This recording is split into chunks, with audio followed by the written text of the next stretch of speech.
Brian, we have been sold a bill of goods with automation for many, many years. But where we've seen success with automation is augmenting the talent we already have. In what way is that actually happening? The right way to think about automation is, how do I do things that I couldn't do otherwise? Either do the same thing at scale or do it much more quickly.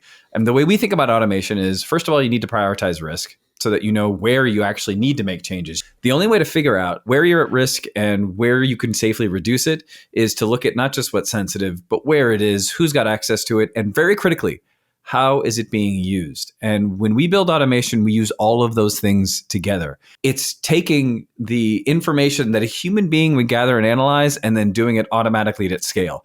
And that's how we can go through tens or hundreds of millions of shared folders and lock them down to just who's using them. It's how we can safely remove exposure in cloud stores like 365 and G Drive and Box.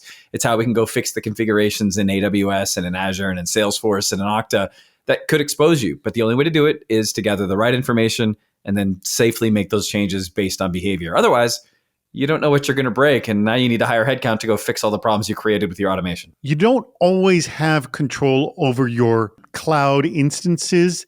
How do we deal with that? When you have data in a cloud store like 365 or G Drive and Box, it makes it really easy to collaborate. Critically, though, if I want to share it with you or somebody else inside my company, if I want to make it open to big groups or everybody, I can do that. I can just right click and create a link. I can click a button and share it with anybody.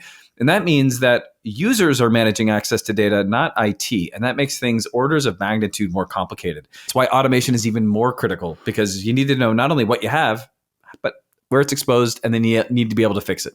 When these tools become so wonderful and so easy to use, they become a boon to productivity. Can we zero in on how you deal with that very specific issue? We need to manage this tension between security and productivity. We need our people and our partners and our customers to be productive. We need to make it easy for them to collaborate. That's the world that we live in. But in order for things to be secure, you need to know where important information is. You need to know where it's at risk, especially when users open up that risk. You can't shut off people's ability to collaborate. What you can do is set up the rules of the road and then automate the policies to ensure those rules are adhered to. Very, very good point. And to learn how to actually do that in your own environment, you should be checking out what Varonis is doing.